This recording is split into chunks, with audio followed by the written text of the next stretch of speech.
Et voilà. Ça vous dit quelque chose? Bien sûr. Un Minitel. Mais j'ai pas fini. Il me manque encore mon sac et le calendrier des postes de 1960.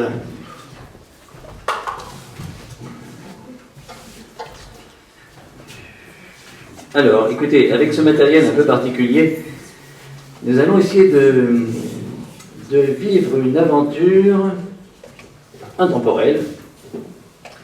Savez-vous que pendant tout le 19e siècle et une partie du 20e siècle jusqu'aux années 1960, il y avait des tests pour essayer de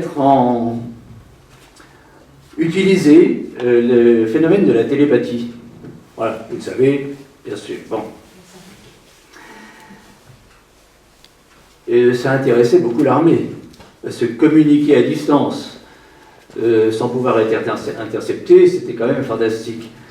Sauf qu'on s'est aperçu, ça ne marchait pas, hein, bien entendu, on a fait beaucoup de tests pour rien, mais on s'est aperçu que pour que ça fonctionne un petit peu, il fallait que le message envoyé ne soit pas un message anodin du style « les carottes sont cuites », on n'en a rien à faire, ça va. Non, il faut un message qui sorte du cœur, un message important pour l'émetteur et peut-être aussi pour le récepteur.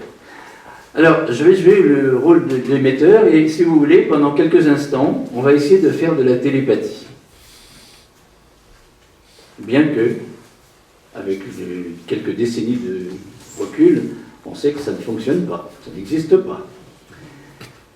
N'empêche qu'il y a quand même des situations où il y a des coïncidences troublantes. Ça vous est déjà arrivé, je pense. Par exemple, vous rencontrez quelqu'un, ça fait 6 mois que vous ne l'avez pas vu. Oh ben justement, je pensais à vous ce matin. C'est classique, hein, voilà, où le téléphone sonne. Oh, écoute, j'allais justement t'appeler. Bon, voilà. Donc ce sont des coïncidences troublantes. Est-ce que c'est de la télépathie? Je ne pense pas. N'empêche qu'on va essayer de vivre des coïncidences de ce type-là. J'ai besoin de trois récepteurs, trois médiums. Voilà. Il y a peut-être quelqu'un qui veut servir de médium ici. Quelqu'un que je ne connais pas, Marie par exemple. Non, je dis ça. Oui, c'est vrai, tu veux bien? Oh, super. Un premier... Oh, c'est pas difficile, ça demande quelques secondes d'attention, c'est tout. Un deuxième médium par ici. Pourquoi Didier, tu regardes dans tes chaussures? Mais non. N'ayez pas peur, c'est pas compliqué. Juste une personne. Qui? Personne? Si? Clément, tu veux bien? Si tu veux. Pourquoi pas, hein? Merci Clément. Je te connaissais pas, en fait, je t'ai jamais vu. Hein, on se connaissait pas, on s'est jamais mis d'accord. Voilà, bon. Non, sérieux, c'est important. Hein. Je ne truque pas l'affaire, il n'y a pas de complice, il n'y a pas de compère. Je fais des R, hein. Je ne sais pas si vous avez remarqué. Alors, et il me faudrait une troisième personne par ici. C'est vrai, Nicolas, on ne s'est jamais vu, on ne se connaît pas non plus? Super. Je pense que... Tu t'appelles Nicolas, c'est ça? Ouais, j'ai vu ça. Bien.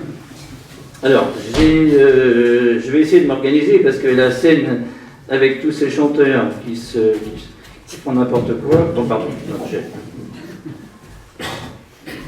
alors, on va essayer d'organiser le matériel.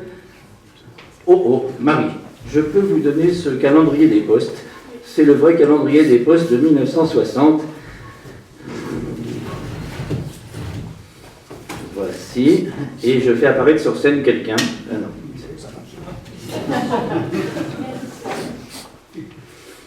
Bon, alors, je m'organise, excusez-moi, je vous tourne le dos, c'est pas très professionnel. Je vais mettre ça devant le haut-parleur pour l'instant. Voici. Vous voyez là mon panneau de liège, ça marche? Ouais. Je vais essayer de prendre quelques punaises. J'en aurai besoin. Voilà.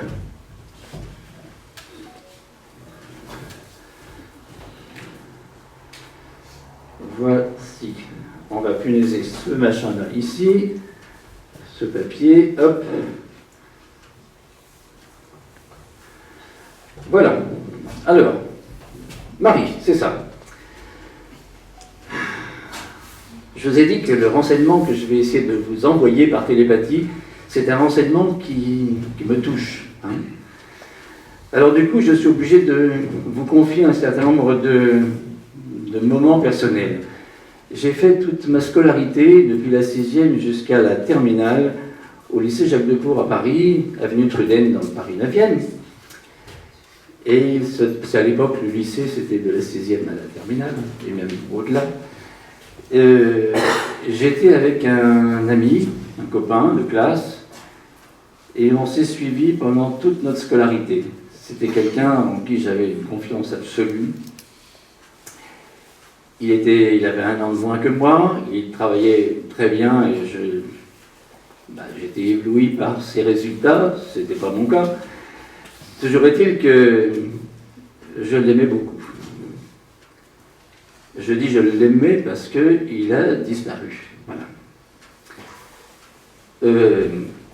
Ce jeune homme, cet enfant, à l'époque, on avait été en 6e, 5e, il s'appelait Vladislav Klaus. Et il venait de Tchécoslovaquie. Et moi, originaire de Grèce, ça veut dire que chez lui on parlait tchèque, chez moi on parlait grec. Et on jouait un certain nombre de choses pour s'apprendre du vocabulaire. Voilà. Et vous allez comprendre pourquoi je vous dis ça. Quand il est arrivé en France, son père, il était orphelin de sa maman, son père lui a donné un prénom français. Et il se trouve que c'était en 1960, il avait tout simplement choisi un prénom dans le calendrier. Marie, vous allez regarder, vous allez choisir une face, il y a les 6 mois d'un côté, 6 mois de l'autre, c'est vous qui choisissez. Et à un moment donné, je vais vous transmettre son prénom. Je vais vous le transmettre, ce prénom, par télépathie peut-être. Vous allez parcourir avec votre doigt un certain nombre de prénoms. Hein. Et à un moment donné, peut-être qu'il y en a un qui va vous sauter aux yeux. Mais auparavant, pour preuve que je ne raconte pas d'histoire, je vais prendre un petit carton et je vais noter le prénom français que son père lui avait donné et on va garder ça ici. D'accord ? Voilà.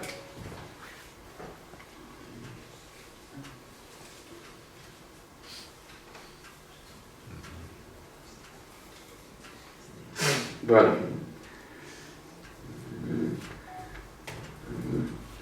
Alors, on prend une punaise et je vais le punaiser à côté ici. Voilà. Et je vais écrire ici, c'est Vladislav. Et là, c'est son prénom français. Ça marche, Marie?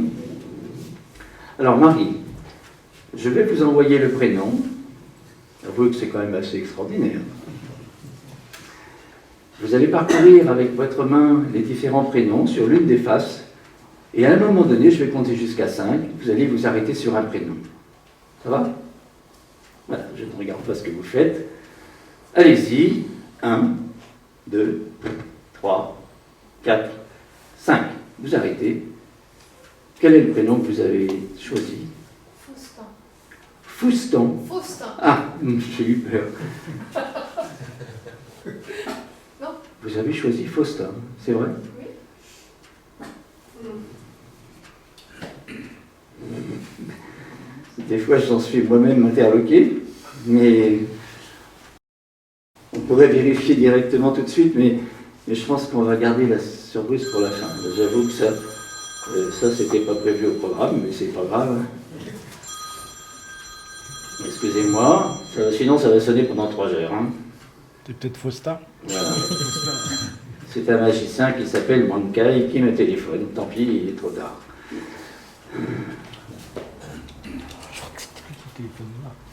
N'oubliez pas que j'ai écrit un prénom avant vous, c'est bien ça? Vous arrêtez où vous voulez. C'est mon doigt qui s'est arrêté au moment où j'ai dit stop, j'ai arrêté le doigt. Ok. Alors je ne sais pas, la deuxième personne, c'était Clément. Oui, ça devait être toi. Alors Clément, ce garçon habitait avenue Troden à Paris, à côté du lycée en tout cas. Moi j'habitais dans le 19e, et il avait la chance, je ne sais pas si c'est de la chance, il avait le téléphone chez lui, ce qui à cette époque était relativement rare. Moi pour lui téléphoner, et c'était quelque chose de très important pour moi, je devais descendre dans la station de métro, il y avait une cabine publique, ou aller à la poste dans le 19e. Bon, je connaissais par cœur son numéro de téléphone. Et à l'époque, vous vous souvenez peut-être tous, c'est que le numéro de téléphone était composé de 3 lettres et de 4 chiffres. Hein, il y avait par exemple Odéon 9660, c'était l'horloge parlante. Il y avait Opéra, il y avait Botzaris, Stalingrad, etc. Et lui, c'était Truden, TRU, voilà. Hein, TRU, etc. Et puis il y avait 4 chiffres. Alors Clément, on ne s'est pas mis d'accord, je pense que on est suffisamment honnête l'un et l'autre. À un moment donné, tu vas penser à 4 chiffres, un nombre de 4 chiffres, c'est-à-dire entre 0 et 9999, ce qui fait 10 000, d'accord? Tu vas en penser un de 4 chiffres. Et pour éviter toute tricherie, déjà je vais écrire son vrai numéro de téléphone, quand même. Où est-ce qu'il est mon feutre? Il est là. Je vais écrire son vrai numéro de téléphone. Hein.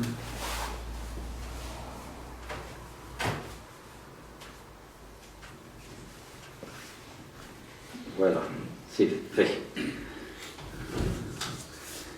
Une petite punaise.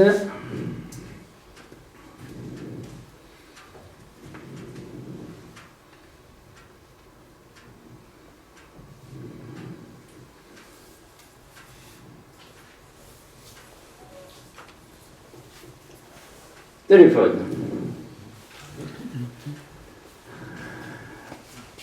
Quatre chiffres. Je peux me permettre de te donner un carnet de post-it, non, je sais pas. Tu veux pas un post-it pour le... Ce serait bien quand même qu'on ait quelque chose pour une preuve. Hein. Tiens, il est là. Avec un stylo, s'il y avait un stylo, il y en a un là. Voilà. Alors écoute, c'est pas compliqué. Je vais te demander d'écrire les 4 chiffres qui te serviront de preuve. Après, je ne sais pas que je mets en cause ton honnêteté, hein, tu ne vas pas changer au dernier moment. Voilà, tu écris les 4 chiffres et tu es le seul à connaître ces 4 chiffres. Je les invente, les 4 chiffres. Attends, non, tu ne vas pas les inventer, je vais te les envoyer par télépathie. Voilà. D'accord? Et à un moment donné, tu auras 4 chiffres qui vont s'illuminer dans ta tête. Ce sera la première fois que tu verras une illumination dans ta tête, peut-être.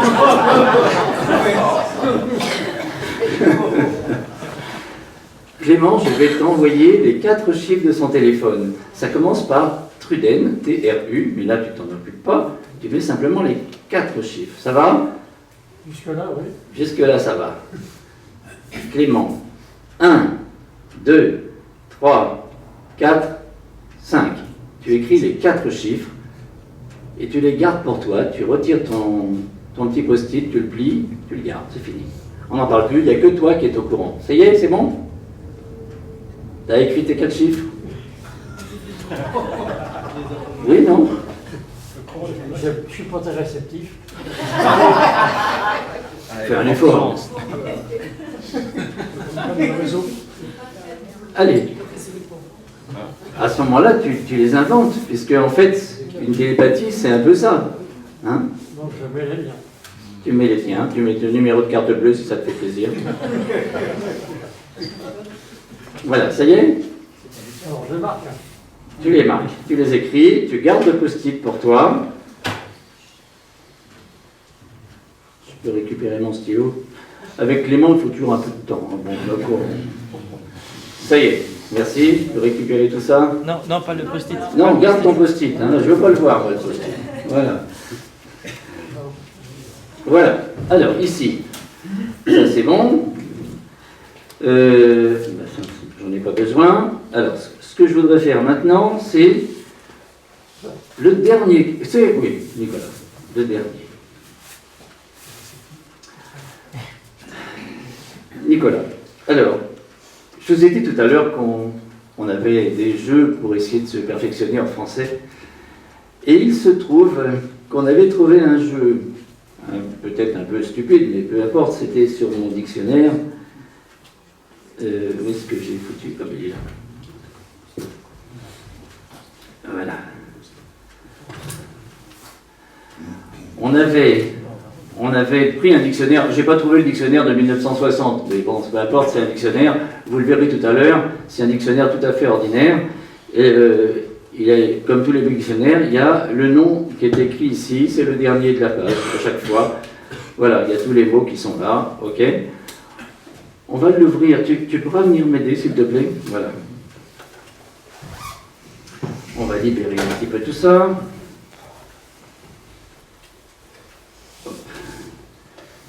Excusez-moi.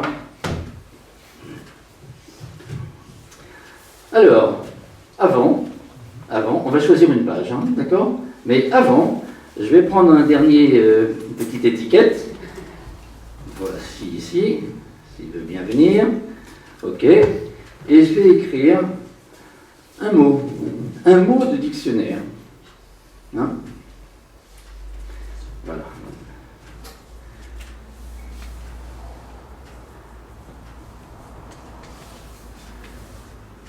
C'est presque fait. Un mot du dictionnaire. Et je vais remettre une petite punaise sur le dernier. Alors, où est-ce qu'on va le mettre? Ici, ça ira. C'est le dico. Maintenant, tiens, tu peux te mettre ici, Nicolas. Voilà, avec ta main droite, tu vas soulever une page au hasard. J'ai ici un bout de plastique qui nous servira de marque-page. Voilà. Vas-y, tu ouvres, tu réfléchis pas trop, tu ouvres où tu veux, tu me dis quand tu t'arrêtes. Top. Attends, je le mets. Non, j'ai fait un pli là. Attends, attends. Non, je voudrais quand même montrer à tout le monde avant que on peut l'arrêter vraiment où on veut. Hein, c'est vraiment le truc. Ça va? Ça sera bien? Oui, parfait. Ok. Alors regarde. On y va, vas-y, tu l'ouvres. Tu me dis quand tu t'arrêtes. Stop. Top. Ça y est, tu peux lâcher tout. Je lâche tout. Tu lâches tout, c'est fini. On a choisi une page. Tu peux aller t'asseoir, merci.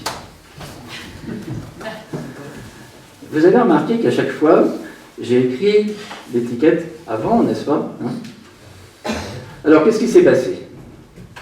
Je vais ici, je peux ramener l'étiquette là, par ici. Voilà. J'ai ici 3 étiquettes. La première, c'était le prénom français. Vous vous êtes arrêté sur un prénom, ça m'a assez interloqué, hein, je dois vous dire. Bon, mais c'est pas grave, ça peut arriver. Il suffit qu'il y ait une lettre ou deux qui soient en accord avec ce que je vous ai envoyé, et déjà ce serait troublant. Le deuxième, c'était Clément. Clément a mis du temps à trouver à recevoir ce nombre, en tout cas, c'est le 4 chiffres. Mais il l'a reçu quand même. Ça ne fait pas trop mal? Non. Merci. La troisième personne, c'était Nicolas, et Nicolas a ouvert une page, et cette fois, on ne sait même pas sur quelle page il est tombé. Bon. Il est temps maintenant de découvrir s'il y a une certaine correspondance entre ce que vous avez écrit et ce que j'ai écrit avant vous. Si j'ai été troublé complètement tout à l'heure, c'est parce que le premier petit papier,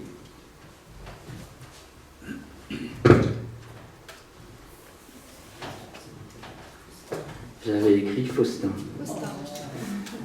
Si je vous le donne, c'est un souvenir extraordinaire, je crois. C'est rare d'avoir une telle précision.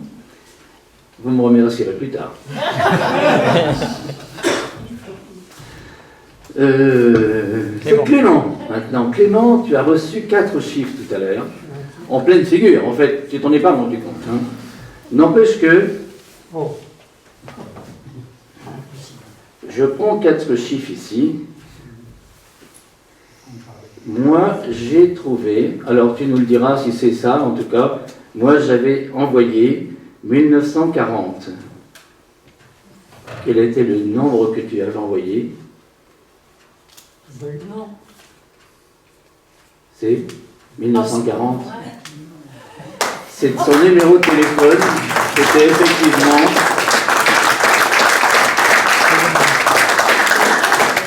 le numéro de téléphone de Vladislav, c'était effectivement Truden 1940. Voilà. Je te le donne, tu me remercieras plus tard.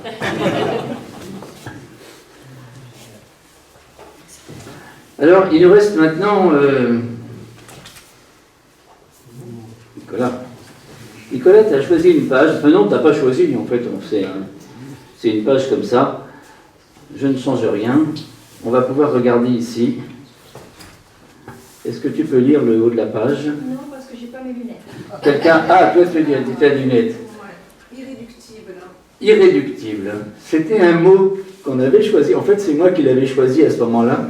Et il se trouve que dans notre jeu de devinettes, il fallait arriver à faire placer ce mot dans la phrase quand on discutait avec les copains. Et on avait gagné ou on avait perdu quand c'était un peu tiré par les cheveux. Et habituellement, c'était toujours Vladislav qui gagnait. Cette fois, j'avais gagné. Le mot irréductible, c'était devenu le symbole de notre jeu. Et je l'avais noté ici. Irréductible. Tiens, Nicolas, tu me remercieras plus tard, n'est-ce pas?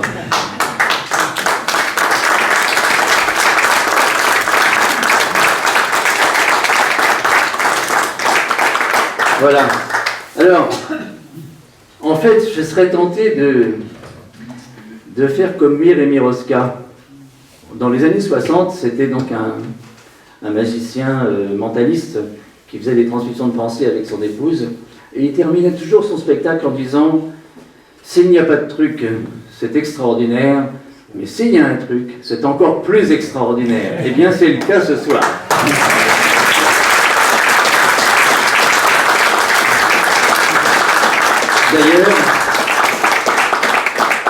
D'ailleurs, vous avez été tous témoins d'une triple illusion.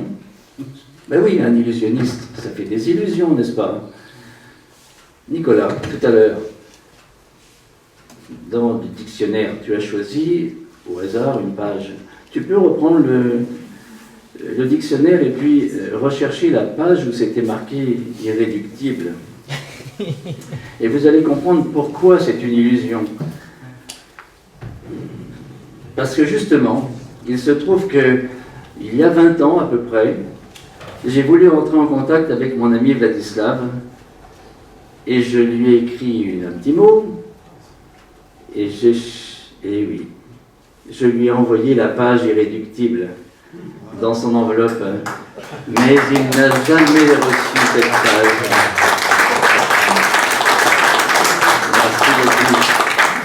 Il n'a jamais reçu cette page parce que il était ingénieur à Météo France à Toulouse et dans ces années-là, il est reparti en Tchécoslovaquie. Il y a eu la guerre, le pays s'est coupé entre Tchéquie et Slovaquie et j'ai jamais eu de ces nouvelles. Voilà. C'est la fin.